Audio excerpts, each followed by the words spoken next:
أولا بناء المسجد، ثانيا المؤاخاة بين المسلمين عامة والمهاجرين والأنصار خاصة، ثالثا كتابة وثيقة دستور حددت نظام حياة المسلمين فيما بينهم وأوضحت علاقتهم مع غيرهم بصورة عامة واليهود بصورة خاصة. Alhamdulillah, puji syukur kehadirat Allah Subhanahu wa taala. Salawat dan salam kita haturkan kepada baginda besar Nabi Agung Nabi Muhammad sallallahu alaihi wasallam. Ma'asyiral hadirin wal hadirat, jamaah yang dirahmati oleh Allah. Alhamdulillah, kita sambung kajian daripada pembacaan As-Siratul Nabawiyah, sejarah perjalanan hidup baginda Nabi besar Muhammad sallallahu alaihi wasallam, yang mana kita berada di bab atau di season terakhir, bagian terakhir dari bagian perjalanan hidup baginda Nabi besar Muhammad sallallahu alaihi wasallam, yaitu hijrahnya Nabi atau setelah hijrahnya baginda Nabi besar Muhammad sallallahu alaihi wasallam. Sudah kita kaji, sudah kita dengarkan daripada bagian pertama sejarah baginda Nabi Muhammad SAW, yaitu apa saja yang terjadi sebelum dilahirkannya baginda Nabi Muhammad. Kemudian sudah juga kita dengarkan terkait dengan apa saja yang terjadi setelah Nabi Muhammad dilahirkan sampai beliau diutus oleh Allah Subhanahu wa taala. Kemudian bagian ketiga dari Nabi Muhammad diutus sama Allah sampai beliau hijrah ke kota Madinah. Nah, sekarang kita berada di bagian keempat, yaitu dari Nabi hijrah, pertama kali beliau tiba di kota Madinah sampai beliau wafat menghadap Allah Subhanahu wa taala. 10 tahun waktunya dari beliau hijrah sampai beliau wafat, dan di setiap tahunnya ada cerita, ada kejadian yang sangat penting yang perlu kita kaji, perlu kita dengarkan, karena terkandung di dalam kejadian-kejadian tersebut hikmah-hikmah pelajaran untuk kita umat baginda Nabi besar Muhammad sallallahu alaihi wasallam. Perjalanan hijrah baginda Nabi besar Muhammad sallallahu alaihi wasallam adalah perjalanan pemula atau permulaan didirikannya daulah Islamiyah pertama kali. Negeri Islam atau kerajaan Islam, ibu kota Islam pertama kali adalah kota Al-Madinah Munawwarah. Sebelum Nabi hijrah ke kota Madinah, Islam belum punya daulat, belum punya ibu kota, belum punya kekuasaan. Ketika Nabi Muhammad SAW hijrah dari Makkah ke kota Madinah Al-Munawwarah, disitulah pertama kali Nabi muassis di daulah Islamiyah. Beliau adalah pendiri daulat Islam pertama kali, yaitu di kota Madinah Al-Munawwarah. Jadi perjalanan hijrah, perjalanan yang sangat luar biasa. Sudah kita dengarkan kemarin atau di pertemuan sebelumnya, bagaimana Nabi keluar dari kota Mekah, apa yang beliau dapatkan, apa yang beliau rasakan, apa yang menimpa beliau di tengah perjalanan. Berjalan Nabi dari Mekah ke Madinah kurang lebih 1 minggu. Hijrah dari Mekah ke Madinah 1 minggu. Dikejar sama orang musyrikin, mau dibunuh baginda Nabi besar Muhammad SAW. Semua beliau lakukan demi kita, demi umatnya, untuk menyebarkan ajaran Islam sampai akhir zaman, sehingga beliau rela meninggalkan kota yang paling dicintai oleh Nabi. Mekah itu kota yang paling dicintai sama Nabi. Makanya kalau kita susah untuk meninggalkan kelalaian, susah untuk meninggalkan sesuatu yang kita sukai tapi tidak diridhoi oleh Allah, oleh Nabi, maka kita mesti malu kepada baginda Nabi Muhammad SAW, karena Nabi meninggalkan apa yang beliau sukai demi kita. Nabi meninggalkan apa yang beliau sukai demi kita. demi kita. Kenapa kita ulang sedikit perjalanan hijrah? Karena kita sekarang berada di awal-awal Muharram, tahun baru Hijriyah. Nabi banyak meninggalkan perkara yang beliau sukai demi kita, demi umatnya. Pertama, kota Mekah. Kota Mekah itu kota yang paling dicintai sama Nabi. Beliau lahir di situ, tumbuh di situ, dewasa di kota Mekah. Di kota Mekah ada Baitullah Al-Haram, Ka'bah. Di Mekah beliau tiap saat umroh, haji. Tapi demi dakwah, demi ar-risalah, demi agama, maka beliau tinggalkan kota Mekah menuju ke kota Madinah. Kayak sebelum beliau meninggalkan kota Mekah, masih di depan kota Mekah, Nabi besar Muhammad SAW menghadap Mekah. Kata Nabi Muhammad, demi Allah, wahai Mekah, kamu itu adalah kota yang paling aku cintai. Innaki la ahabbil bilad ilayya. Kamu adalah kota yang paling aku cintai.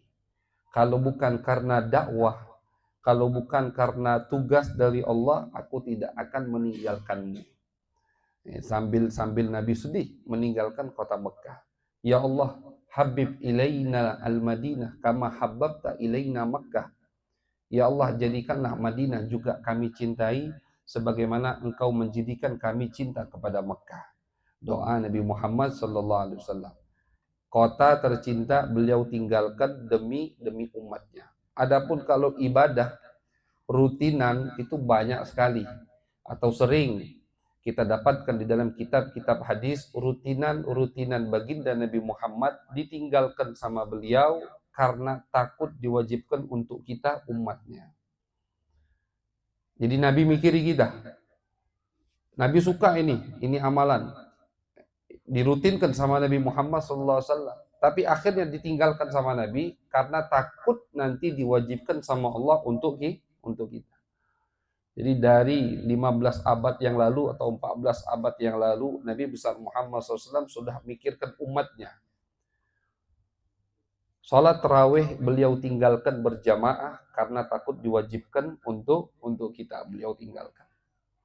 Salat duha tidak beliau sering lakukan di luar, di masjid, beliau lakukan di rumah, takut diwajibkan untuk umatnya. Kemudian wudhu di setiap sholat. Wudhu di setiap sholat dalam hadis diriwayatkan oleh Imam At-Tirmizi, kata Nabi Muhammad, laula an asyukka ala ummati la amartuhum bil wudhu inda kulli sholah. Kalau aku tidak takut umatku terbebani, kata Nabi, akan aku wajibkan mereka wudhu di setiap sholat. Artinya Pak, kita sholat maghrib, wudhu. Kemudian habis maghrib kita iktikaf di masjid, tidak batal. Masuk azan isya, tidak boleh sholat isya langsung. Ini kalau misalkan harus wudhu lagi. Setiap satu wudhu hanya untuk satu sholat. Tapi kata Nabi, karena aku takut umatku terbebani, tidak jadi aku wajibkan. Nah, jadi beliau tidak wajibkan, mikirkan kita umatnya. Perjalanan hijrah, kalau kita renungkan, perjalanan adalah perjalanan yang di situ Nabi mengorbankan semuanya untuk kita, umat baginda Nabi besar Muhammad sallallahu alaihi wasallam. Nah, kemudian beliau tiba di kota Madinah, disambut oleh penduduk kota Madinah. Sudah berapa hari penduduk kota Madinah menunggu kedatangan baginda Nabi besar Muhammad sallallahu alaihi wasallam. Setiap hari mereka ke pinggiran kota, mereka naik ke atas pohon kurma untuk melihat dari jauh. Datang belum Nabi Muhammad sallallahu alaihi wasallam. Dulu belum ada kabar seperti sekarang cepat nyebar. Ya. Jadi dengar Nabi keluar dari kota Mekah menuju Madinah, sudah mereka kira-kira di hari keempat, di hari kelima, mereka keluar tuh sudah untuk menyambut baginda Nabi Muhammad. Hari kelima belum datang Nabi, pulang lagi mereka ke rumah. Besoknya ditunggu lagi Nabi Muhammad. Hari keenam mereka naik lagi ke atas pohon kurma untuk melihat dari jauh, tiba belum Nabi Muhammad, belum juga datang. Sampailah 1 minggu tepat dari keluarnya Nabi kota Madinah ke kota Mekah Al-Mukarramah. Tepat 1 minggu Nabi tiba di kota Madinah. Disambut dengan qasidah yang sangat terkenal yang sering kita baca ketika mahallul qiyam, yaitu Tala'al Badru alaina min thaniyatil wada'. Ini qasidah pertama kali dibaca ketika Nabi tiba di kota Madinah. Ketika Nabi tiba di kota Madinah, dibacakanlah qasidah ini oleh penduduk kota Madinah. Disambut Nabi besar Muhammad SAW. 90% penduduk kota Madinah sudah masuk Islam semua. Sebelum Nabi hijrah, 90% penduduk kota Madinah sudah masuk Islam semua. Ada beberapa keluarga yang belum masuk Islam, cuma 90% semuanya sudah masuk Islam. Disambut baginda Nabi Muhammad SAW. Setelah Nabi disambut, semua sahabat menawarkan rumahnya untuk ditempati oleh Nabi. Semua sahabat. Siapa yang tidak ingin rumahnya ditiduri oleh Nabi besar Muhammad SAW. Keberkahan yang ada pada Nabi itu pasti melimpah ke semua yang ada di sekitar baginda Nabi Muhammad. Kalau kita ulangi kajian di awal, Siti Halimah As-Sa'diyah, bagaimana keberkahan yang beliau dapatkan ketika menyusui Nabi Muhammad. Belum lama baru ngendong Nabi, asinya Siti Halimah langsung banyak. Belum jalan, belum sampai ke qabilahnya, ketika menunggangi keledainya, yang tadinya keledainya itu paling lambat, terakhir nyampe ke kota Mekah karena kurus keledainya, jalannya ngos-ngosan. Ketika ditunggangi sama Nabi Muhammad SAW, dia masih bayi Nabi, masih belum 1 bulan umurnya. Keledainya langsung seger. Teman-teman Siti Halimah yang sudah jalan duluan disusul sama keledai Siti Halimah. Kata teman-temannya, wahai Halimah, ini keledai yang tadi kau pakai pas mau ke Mekah. Iya, kata Halimah. Kok berubah keledainya? Tadi ngos-ngosan, sekarang ngebut. Sampai-sampai teman-temannya disusun. Sampailah di qabilah Siti Halimah As-Sa'diyah, kambing yang tadinya susu perahnya tidak keluar karena kering. Rumputnya tidak banyak yang bisa dimakan sama kambing, jadi tidak ada susu untuk diperah. Ketika datang Nabi Muhammad, susunya deras langsung. Kambingnya gemuk-gemuk. Sedangkan kambing-kambing tetangga Siti Halimah kurus semua. Kata tetangga Siti Halimah ngomong ke suaminya, gembalalah kambing kita di tempat Halimah dan suaminya mengembala kambingnya. Mereka kira gara-gara rumput kambingnya gemuk-gemuk. Mereka ngembala bersama, tapi yang gemuk cuman kambing yang di rumah tersebut ada baginda Nabi Muhammad SAW. Keberkahan Nabi di rumah, wah itu berkah yang luar biasa. Abu Talib ketika mengasuh Nabi Muhammad, umur Nabi 8 tahun. Abdul Muttalib meninggal, diasuh Nabi oleh Abu Talib. Abu Talib anaknya banyak. Abu Talib bukan orang yang kaya raya. Biasanya makan tidak sampai kenyang. Keluarga Abu Talib kalau makan tidak sampai kenyang. Tidak ada. Tapi ketika ada Nabi di rumah mereka, porsi yang sama, mereka semua kenyang. Dan umpama Nabi tidak makan bareng mereka, tidak kenyang lagi. Tidak kenyang. Makanya Abu Talib dan istrinya pintar. Tahu, dia paham ini berkah dari Muhammad. Setiap waktu makan, mereka pasti ajak Nabi Muhammad untuk makan. Biar apa? Biar semua yang makan kenyang. Keberkahan baginda Nabi Muhammad SAW. Keberkahan Nabi, bayangkan Nabi di rumah. Dan alhamdulillah, kita di akhir zaman ini walaupun tidak sezaman dengan Nabi Muhammad, bisa kita menjadikan Nabi ada di rumah kita. Dengan apa? Dengan kita mengamalkan syariat Nabi Muhammad. Kalau kita mengamalkan syariat Nabi di rumah, kita terapkan sunnah Nabi Muhammad. Kita terapkan untuk diri kita, istri kita, anak kita, cucu kita, semua yang ada di rumah kita. Kita amalkan sunnah Nabi, kita praktekkan syariat Nabi Muhammad, maka Nabi ada di rumah kita. Nabi ada di rumah kita. Kalau kita baca hadis Nabi, Nabi bersama kita, apalagi kita mengamalkan hadis baginda Nabi Muhammad. Al-Habib Alwi bin Abdullah bin Syahab, beliau mengatakan, tidaklah kitab Bukhari dibaca kecuali Nabi hadir di tempat tersebut. Tidaklah kitab Bukhari dibaca kecuali Nabi hadir di tempat tersebut. Bukhari itu kitab hadis, kumpulan Al-Imam Al-Bukhari. Jumlahnya kurang lebih kalau tidak pengulangan, tidak dihitung sama pengulangannya, cuma 2.500 hadis. Kata Al-Habib Alwi bin Abdullah bin Syahab, tidaklah kitab Bukhari dibaca di satu tempat kecuali Nabi di situ hadir.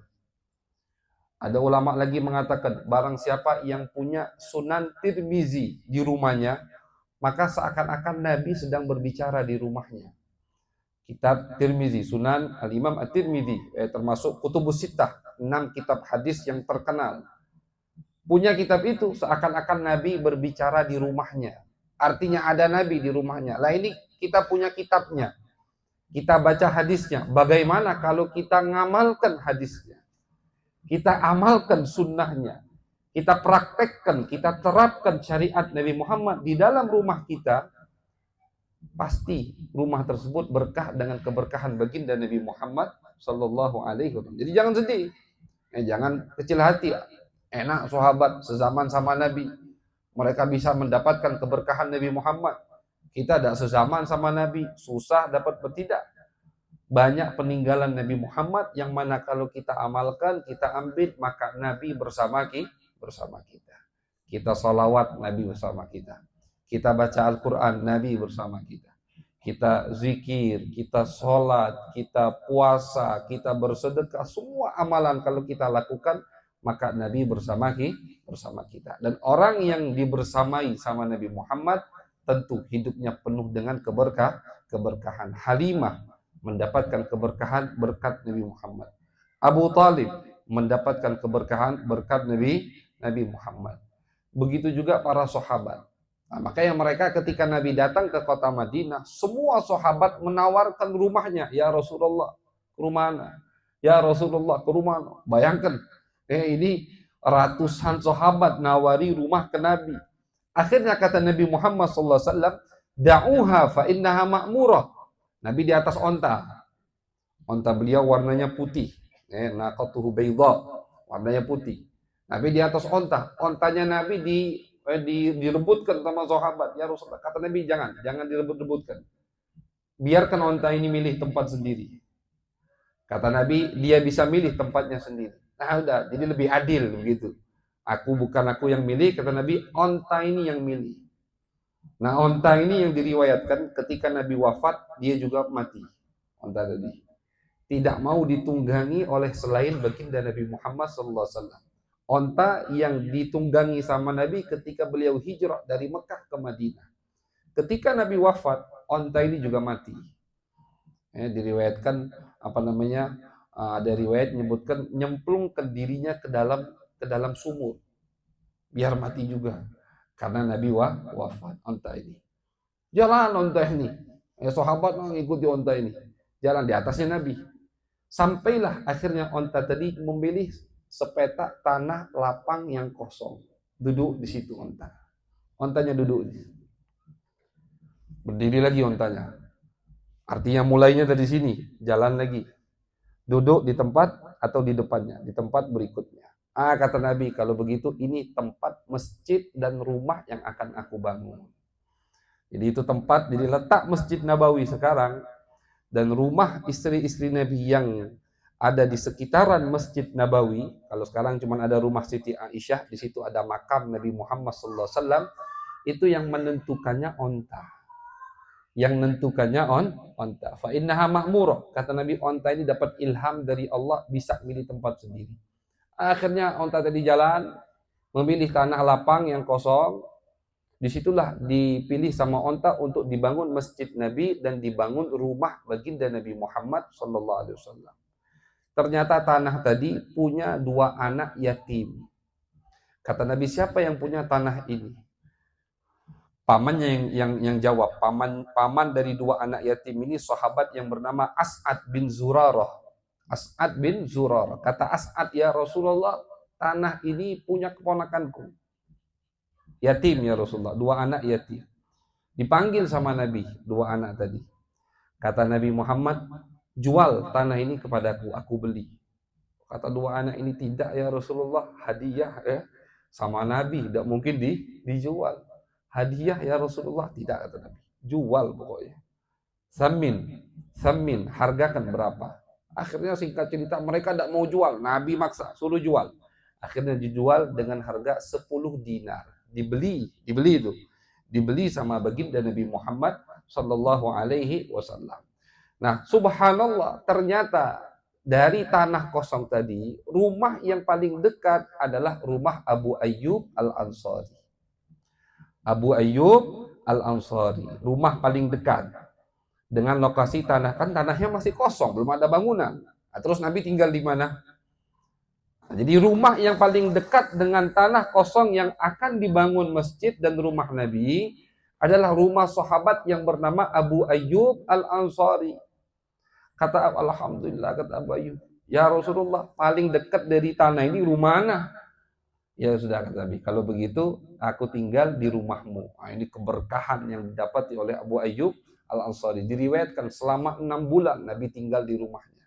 Bayangkan, 6 bulan Nabi tinggal di rumah Abu Ayyub Al-Ansari. Akhirnya Nabi tinggal di rumah Abu Ayyub Al-Ansari. Rumahnya Abu Ayyub ini 2 tingkat. Kata Abu Ayyub, ya Rasulullah, antum di atas. Pasti kan, orang yang beradab kan begitu. Bayangkan, masa Nabi di bawah? Masa Nabi di bawah? Kata Abu Ayyub, ya Rasulullah, antum di atas, ana di bawah. Kata Nabi, tidak. Aku yang di bawah, kamu yang di atas. Karena kata Nabi, aku pasti banyak tamu. Pasti banyak tamu. Biar gampang nemui tamu, tidak mengusik kamu, biar aku di bawah, kamu di atas. Abu Ayyub dengan berat hati, karena ini perintah dari Nabi, mau tidak mau tinggal di atas. Kata Abu Ayyub, kami hati-hati sekali, aku dan istriku. Jangan sampai ada air yang tumpah, itu kami biarkan, takutnya nanti menetesi Nabi Muhammad SAW. Jadi tiap ada air yang tumpah, umpama tidak ada kain, kami lap pakai baju kami, cepat. Saking apa? Saking takutnya air tadi tumpah dan netes ke bawah, terkena baginda Nabi Muhammad Sallallahu Alaihi Wasallam. Dijamulah sama Abu Ayyub Nabi selama 6 bulan. Selama 6 bulan. Rumah Abu Ayyub Al-Ansari itu letaknya kalau sekarang, nah ini kita Al-Fakir dengar langsung dari ahli sejarah yang ada di kota Madinah Al-Munawwarah. Beliau mengatakan namanya Syekh Salim. Kami pernah 1 hari bersama beliau, santri-santri Abu Ya Said Ahmad, diajak keliling sama beliau ke tempat-tempat yang bersejarah di kota Madinah. Masih ada, Masya Allah, orangnya masih belum terlalu tua, Syekh Salim. Beliau mengatakan, dan gurunya juga masih ada, ahli sejarah semua. Mereka mengatakan rumah Abu Ayyub Al-Ansari itu letaknya ketika kita keluar dari Babus Salam setelah mengucapkan salam kepada baginda Nabi Muhammad sallallahu alaihi wasallam. Insyaallah kalau kita ziarah Nabi, mudah-mudahan kita diberikan oleh Allah kesempatan untuk ziarah baginda Nabi Muhammad. Karena kata ulama, mayughaf amama qabrin Nabi syaqi. Tidak ada orang yang berdiri di depan makam Nabi, orang itu celaka, tidak mungkin. Setiap orang yang diberi kesempatan untuk bisa mengucapkan salam di depan makam Nabi Muhammad, mengucapkan salam langsung ke Nabi. Ya kan jasad Nabi di situ. Dan kata Nabi, aku menjawab salam kalian. Aku menjawab salam kalian. Maka yang pernah kami dengar dari guru kami, Abu Ya Said Ahmad Al-Maliki, beliau mengatakan, setiap kita mengucapkan salam ke Nabi, Nabi jawab. Cuman telinga kita yang masih kotor, banyak dosanya, jadi mahjub. Mahjub itu tidak bisa dengar jawaban Nabi. Padahal setiap kita mengucapkan salam ke Nabi, Nabi jawab. Jangankan dari depan Nabi, artinya di Madinah, dari jauh kita mengucapkan salawat dan salam, dijawab sama Nabi. Apalagi ada orang datang, nabung, nyisihkan uangnya untuk ziarah makam Nabi besar Muhammad SAW, mengucapkan salam di depan makam Nabi, pasti dijawab sama Nabi. Kayak kata ulama, tidak ada orang yang berdiri di depan makam Nabi, orang tersebut orang yang celaka. Tidak mungkin. Setiap yang bisa berdiri di depan makam Nabi, pasti orang tersebut adalah orang yang bahagia. Karena pilihan dari Allah untuk bisa mengucapkan salam langsung di hadapan baginda Nabi Muhammad sallallahu alaihi wasallam. Jadi kalau antum mengucapkan salam ke Nabi, pasti masuknya dari pintu yang bernama Babus Salam. Ini sering disebutkan di dalam qasidah-qasidah. Wa adkhulu min babis salam. Aku masuk dari pintu As-Salam. Nama pintunya As-Salam. Babus Salam. Masuk kita dari situ. Setelah berapa meter, kita akan melewati makam Nabi, mengucapkan salam kepada baginda Nabi Muhammad SAW. Kemudian kita keluar dari pintu sebelahnya. Jadi kalau Babus Salam pintunya di sini, kita keluar di pintu sini. Pintu yang kita keluar setelah mengucapkan salam ke Nabi namanya Babul Baqi. Namanya Babul Baqi. Karena pintu tadi ngadep ke pemakaman Baqi. Pemakaman yang ada di kota Madinah. Tepat di depan pintu Baqi, disitulah rumah Abu Ayyub Al-Ansari. Nah, jadi bukan jauh betul, memang dekat sekali dengan masjid. Tepat setelah kita keluar dari Babul Baqi, setelah mengucapkan salam ke Nabi, disitulah rumah Abu Ayyub Al-Ansari. Yang sempat menjamu Nabi selama 6 bulan. Nabi tinggal di rumahnya. Abu Ayyub Al-Ansari ini nanti bakal hidup setelah Nabi dan akan jihad fisabilillah sampai beliau ke Turkiya, ke Istanbul, Konstantinopel, itu sebelum nama Istanbul, sebelum dikasih nama Istanbul namanya Konstantinopel. Konstantinopel ini sudah diusahakan oleh umat Islam mau direbut dari zaman sahabat. Termasuk pelopornya atau penyemangat umat Islam pada saat itu untuk merebut Konstantinopel adalah Abu Ayyub Al-Ansari. Bahkan Abu Ayyub mengatakan, kalau aku wafat, kuburkan aku di depan gerbang Konstantinopel. Biar jadi saksi, aku sudah sampai sini jihad untuk menyebarkan agama Allah, agama baginda Nabi Muhammad SAW. Makanya sekarang orang kalau ke Turki pasti ziarah Abu Ayyub Al-Ansari. Sahabat Nabi yang menjamu Nabi di awal hijrah selama 6 bulan. Abu Ayyub Al-Ansari. Rumahnya 2 tingkat. Khusus untuk Nabi Muhammad SAW. Dan ternyata ini bukti bahwasanya tidak ada orang yang punya jasa ke Nabi. Kami dapat faedah dari guru-guru di Mekah, di antara dari Abuya Said Ahmad, dari Abuya Said Muhammad, bahwasanya rumah Abu Ayyub Al-Ansari yang beliau menjamu Nabi di awal hijrah selama 6 bulan, ternyata rumah tersebut adalah rumah baginda Nabi Muhammad SAW. Lah kok bisa, Habib? Nabi kan baru hijrah ke Madinah, belum punya rumah. Kok sudah punya rumah? Kok rumah Abu Ayyub Al-Ansari rumah Nabi? Dicatat sama ulama dalam kitab sejarah. Di antaranya Al-Imam As-Sayyid Ahmad Zaini Dahlan. Beliau menceritakan ini. Bahwasannya ratusan tahun, 200 tahun atau 300 tahun sebelum Nabi Muhammad dilantik sama Allah, 200 tahun sebelumnya, ada raja dari Yaman, dipanggil dengan Malikun Tubba.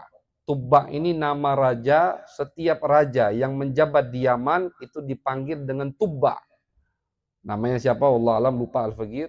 Cuma dipanggil dengan Tubba Al-Yamani. Tubba ini pernah punya niat ingin menghancurkan Ka'bah. Dulunya tidak percaya dengan Ka'bah. Jadi sebelum Abroha, itu kan yang kita tahu masyhur cerita Abroha, ya. Di Al-Qur'an Allah ceritakan, faja'alahum ka'asfim ma'kul, ya kan, Abroha ketika mau menghancurkan Ka'bah akhirnya dibinasakan sama Allah. Sebelum Abroha ada raja dari Yaman yang ingin menghancurkan Ka'bah, namanya Tubba. Akhirnya Tubba ini termasuk raja terbesar yang pernah ada di Jazirah Arab. Habis ingin menghancurkan Ka'bah, beliau ini lagi melewati Mekah. Pengen menghancurkan Ka'bah, tiba-tiba Tubba kena penyakit. Hukuman dari Allahnya penyakit. Bukan seperti Abroha, penyakit. Penyakit ini tidak bisa sembuh. Sehingga Tubba dan pasukannya akhirnya mantap lama di Mekah. Cari dokter, tidak ada dokter yang bisa menyembuhkan penyakit Tubba. Akhirnya dipanggillah orang pintar. Ya, ulama-ulamanya. Tubba ini banyak pengikutnya Al-Ahbar, ulama dari Yahudi. Kata ulama-ulama Yahudi, wahai raja, kami yakin penyakit ini bukan medis yang bisa mengobatinya. Tapi apa? Niat kamu yang jelek itu ingin menghancurkan Ka'bah, ini hukuman dari Allah. Akhirnya kata Tubba, kalau begitu aku nazar. Kalau misalkan aku disembuhkan sama Allah, aku akan berikan Ka'bah kiswah. Nah, pertama kali yang menkiswahkan Ka'bah itu Raja Tuba. Dulu Ka'bah itu tidak ada kainnya, kiswah itu kain ya. Dulu Ka'bah, kalau lihat foto Ka'bah dulu cuman batu aja gitu. Tidak ada kainnya, tidak ada kiswahnya. Kata Tuba, aku nazar, kalau disembuhkan penyakit ini sama Allah, aku akan berikan Ka'bah kiswah. Dari sutra, kata Tuba, tidak lama sembuh. Nah, dari situlah akhirnya Tuba yakin dengan Ka'bah. Beliau kasih Ka'bah kiswah. Nyembelih setiap hari 100 onta. Setiap hari nyembelih 100 onta, beliau beri makan semua penduduk kota Mekah. Dijamu sama beliau. Bahkan dalam riwayat dicatat bukan hanya manusia yang makan. Hayawan, binatang pun ikut makan. 100 onta, Pak. 100 onta. Onta itu besar. 100 onta. Kadang onta lebih besar dari sapi. Setiap hari 100 onta. Bukan di musim haji saja. Setiap hari 100 onta. Jadi yang makan bukan hanya manusia. Burung, binatang buas juga ikut makan. Singkat cerita, selesai di Ka'bah, di Mekah berapa bulan, Tuba jalan. Mau pulang ke Yaman. Dari Mekah ketika mau pulang ke Yaman, melewati kota Madinah, pasti. Sampai sekarang juga begitu. Rutenya pasti melewati kota Madinah. Akhirnya ulama Yahudi yang ikut Tuba ngomong, wahai raja, tahu tidak? Ini tempat. Tempat ini nanti bakal jadi tempat Nabi akhir zaman. Seperti yang kita ketahui, ulama Yahudi itu semuanya tahu tentang baginda Nabi Muhammad SAW. Mereka tahu sejarah Nabi. Mereka tahu sifat-sifat Nabi Muhammad. Mereka tahu Nabi lahir di Mekah dan akan hijrah ke kota Madinah. Mereka tahu. Jadi ketika mereka lewat di Madinah, nama Madinah dulu Yathrib, belum Madinah namanya. Kata mereka, wahai raja, ini di kota ini nanti bakal jadi tempat hijrahnya Nabi akhir zaman. Diceritakan sifat Nabi Muhammad, Nabi makhluk paling oleh ulama Yahudi ini. Kata Tuba, kalau begitu ayo kita singgah di kota ini juga. Singgah juga di kota Madinah. Dibangunkan rumah sama Tuba. Nah ini, asal muasal rumah Abu Ayyub kok bisa jadi rumah Nabi. Kata Tuba, aku ingin khidmat sama Nabi tadi. Aku ingin ada andil atas dakwahnya Nabi akhir zaman. Kan tidak tahu kapan diutus. Mungkin dekat, mungkin lama. Mungkin sudah dekat waktunya, mungkin masih lama. Cuman kata Tuba, aku pengen ada andil. Dibangunlah rumah yang diduduki sama Abu Ayyub Al-Ansari. Kata Tuba, aku bangunkan rumah dan dia perintahkan ulama-ulama Yahudi yang bersamanya untuk tinggal di kota Madinah tersebut, dititipkan rumah tersebut untuk baginda Nabi Muhammad sallallahu alaihi wasallam. Kata Tuba, rumah ini untuk Nabi akhir zaman. Ini dicatat sama ulama dalam kitab sejarah. Bertahun, 100 tahun, 200 tahun, 300 tahun barulah dilantik baginda Nabi Muhammad sallallahu alaihi wasallam. Kata ulama, lihat, Al-Imam Ahmad Zain Dahlan mengatakan, qamakal, perhatikan coba niatnya orang. 300 tahun atau 200 tahun. Karena niatnya tulus untuk khidmat, untuk ngebantu baginda Nabi Muhammad sallallahu alaihi wasallam, walaupun jarak yang begitu lama, Allah kabulkan niatnya. 200 tahun tetap rumahnya ditinggali, ditempati sama Nabi besar Muhammad sallallahu alaihi wasallam, yaitu rumah Abu Ayyub Al-Ansari. Jadi tidak ada yang punya jasa ke Nabi, tidak ada. Nabi yang banyak jasa ke kita. Kita tidak punya jasa, tidak punya kebaikan untuk baginda Nabi Muhammad sallallahu alaihi wasallam. Jadi rumah Abu Ayyub yang ditinggali sama Nabi Muhammad ternyata adalah rumah Nabi ya. Cuman sudah berapa dekade, berapa abad itu pindah rumah, jadi tidak ada surat menyuratnya dan Nabi juga tidak peduli. Pokoknya Nabi tinggal dan Nabi bangun masjid, bangun rumah. Pertama kali yang dibangun oleh Nabi Muhammad ketika beliau hijrah ke kota Madinah adalah masjid. Pertama kali. Tentunya beliau bangun masjid, di samping masjid beliau bangun juga rumah beliau. Masjid. Kenapa kata ulama? Pertama kali yang dibangun Nabi adalah masjid. Al-Imam Asy-Syahid Muhammad Said Ramadan Al-Buti beliau mengatakan bahwasannya inna min nizamil Islam, ini dari beliau, wa adabihi an tasyi'a ruhul musawah wal adli fima bainal muslimin fi mukhtalafi syu'unihim wa ahwalihim. Kata beliau, Nabi bangun masjid karena tujuan utama Nabi adalah mempersatukan umat. Kan Nabi baru hijrah nih. Nabi bawa muhajirin dari Mekah.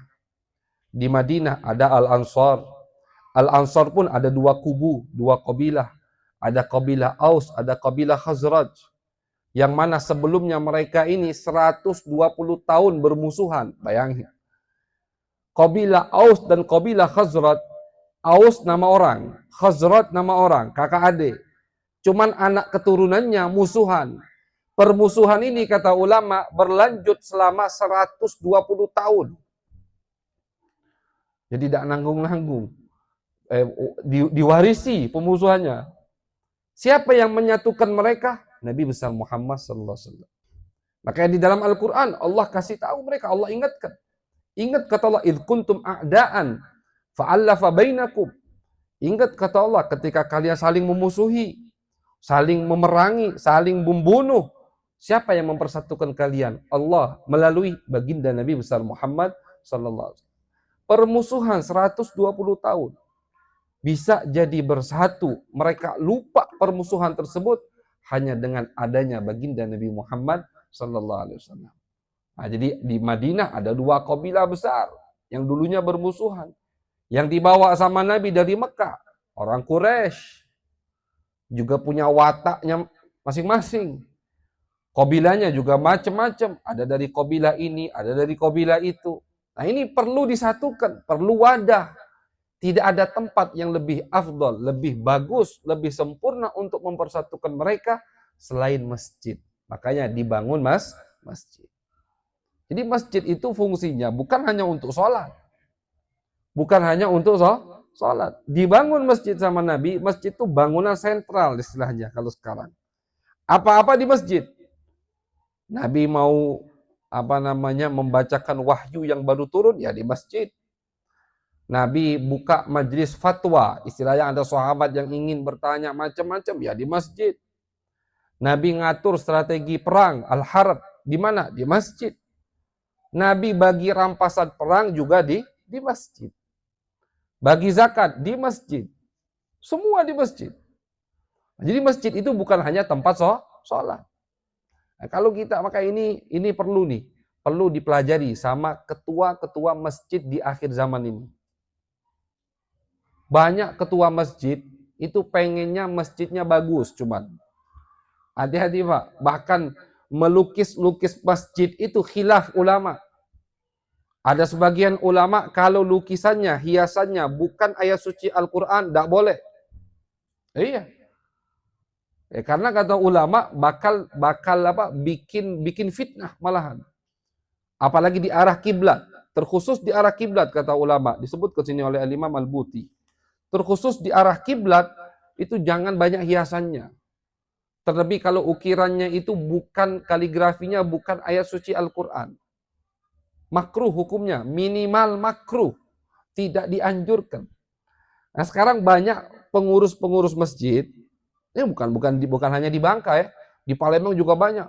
Masjidnya megah, masjidnya bagus, uang kasnya ratusan juta. Tapi masjidnya tidak ada aktivitas sama sekali, kosong. Tidak ada majelis taklim, tidak ada kontribusi untuk masyarakat setempat, kosong, nol. Jadi cuman bagus-bagusan masjid, cuman banyak-banyakan uang kas masjid. Nah itu pengurus masjid sekarang. Tidak semua, sebagian yang kita dapatkan. Makanya harus pelajari lagi dong. Pelajari lagi sejarah baginda Nabi Muhammad. Kenapa Nabi ketika hijrah pertama kali yang beliau lakukan bangun masjid untuk mempersatukan umat. Berarti tujuan masjid mempersatukan umat. Ada masjid tujuannya untuk memperpecah belah umat, dibakar sama Nabi. Terjadi itu. Di tahun 9 Hijriah kalau tidak salah, sebelum beliau wafat, munafikin kumpul, orang-orang munafik kumpul, yuk kita bangun masjid. Di mana? Di samping Masjid Quba. Ingatkan Masjid Quba di kajian sebelumnya, masjid yang pertama kali dibangun sama Nabi. Ayo kita bangun masjid di samping Masjid Kuba. Munafik ini kafir, Pak, kalau di zaman Nabi. Tujuan mereka ingin biar jamaahnya terbagi dua, gampang dihasuti. Nabi tahu. Dan mereka pinter. Peresmiannya mereka minta Nabi yang datang. Bayangkan. Silahkan ya Rasulullah, resmikan masjid kami. Udah jadi, udah jadi. Apa kata Nabi? Nabi perintahkan sahabat, bakar itu masjid. Hancurkan, kata Nabi. Turun ayat. La masjidun ussisa ala taqwa min awwali yaumin ahaqqu an taquma fi. Di ayat sebelumnya, la taqum fihi abada. Kata Allah, jangan sekali-kali kamu hadiri, kamu datang ke masjid tersebut. Kebangunan itu, kata Allah. Itu masjid Dirar namanya. Sampai sekarang masih ada lokasinya. Sampai sekarang masih ada lokasinya. Kalau kita mau ke Masjid Kuba, kita ngelewati itu. Kalau tidak salah di kiri jalan. Masjid Dirar. Namanya sama sahabat dinamakan Masjid Dirar. Masjid yang mau buat madarat untuk umat Islam. Disuruh sama Nabi hancurkan dan dibakar masjid tersebut. Jadi tujuan masjid mempersatukan umat. Kalau misalkan ada perayaan hari besar Islam, sekarang hari tahun baru Hijriah, sepi. Coba Masehi, waduh rame. Kalau di Palembang begitu, nggak tahu di Bangka. Gitu. Kalau Masehi, waduh nggak usah keluar rumah, macet jalan. Kenapa? Rame. Dan rata-rata yang merayakan hari tahun baru Masehi umat Islam. Yang heboh itu umat Islam. Latah jadi. Umat Islam kita ini latah. Dan ini sesuai prediksi baginda Nabi Muhammad SAW. Makanya jangan jadi orang yang latah. Harus punya pendirian. Pendirian kita harus mengikuti syariat baginda Nabi Muhammad SAW. Yang heboh dengan perayaan hari tahun baru Masehi umat Islam yang beli percon, yang ini macam-macam. Ketika tahun baru Hijriah, diam semua, kayak nggak ada apa-apa. Padahal sejarah kita, kebanggaan kita itu di tahun baru Hijriah, tahun baru Islam, perjalanan hijrah baginda Nabi Muhammad. Walaupun Nabi itu hijrahnya bukan di bulan Muharram, di bulan Safar, tapi kan dikaitkan atau dimulai setahun untuk agama Islam di tahun baru Hijriah 1 Muharram. Jadi Nabi bangun masjid. Tujuan Nabi biar dipersatukan dulu. Bagaimana mau jihad? Kita sekarang koar-koar jihad. Mau ngelawan kezoliman. Tapi sesama kita saling sikut. Sesama kita saling hasud. Ya. Sesama kita saling, bahkan baina ulama, di antara ulamanya saling hasud. Dan memang hasud itu pasti ulama ya sama ulama. Ustadz sama ustadz. Habib sama habib. Tidak mungkin pedagang hasud sama ulama, itu nggak mungkin. Pedagang ya sama pedagang.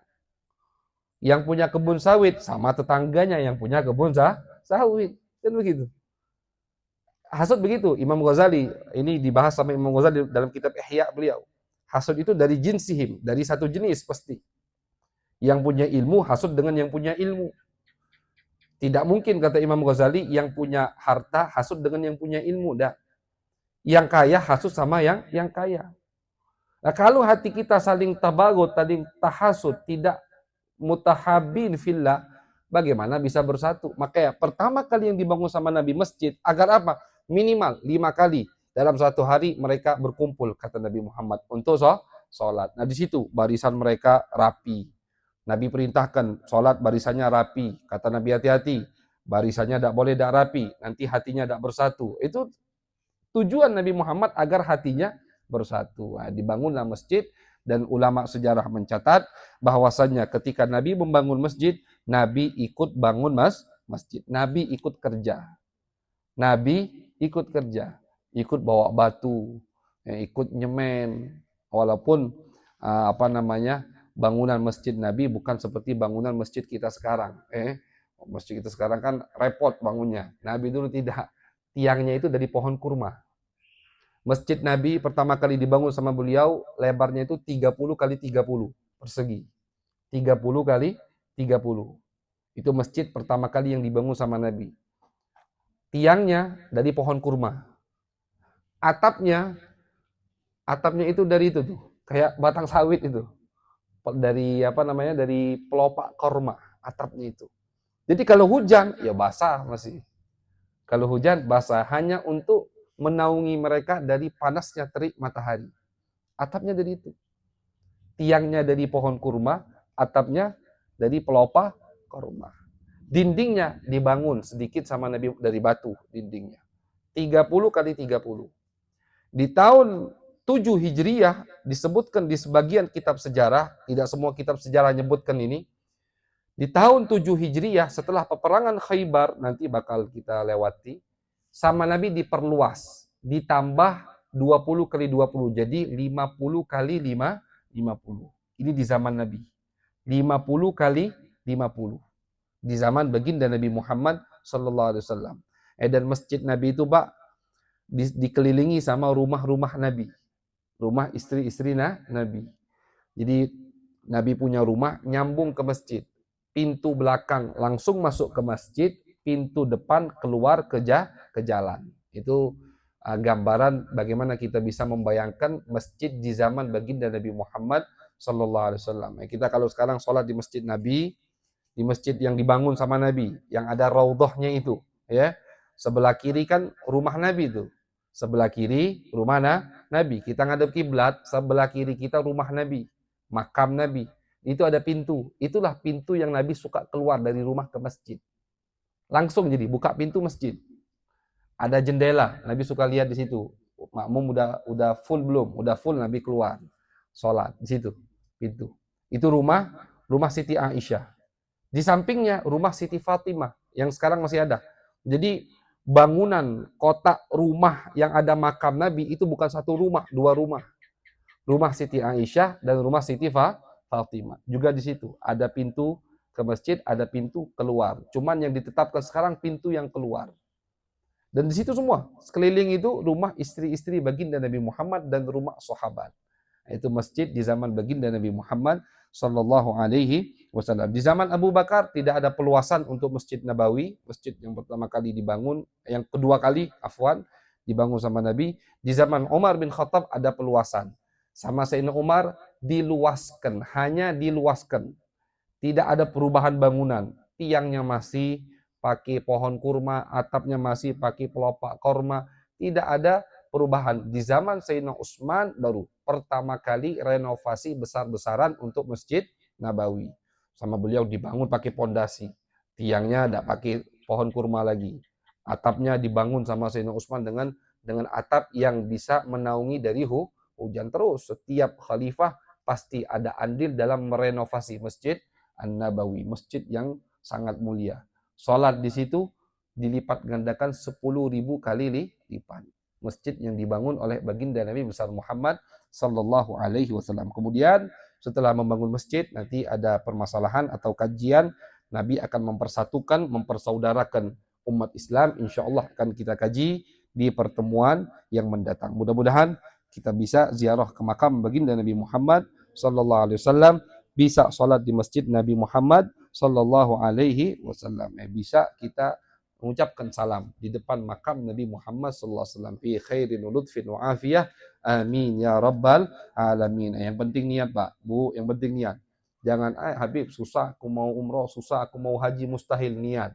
Yang penting nih niat, cuman dibarengi dengan usaha.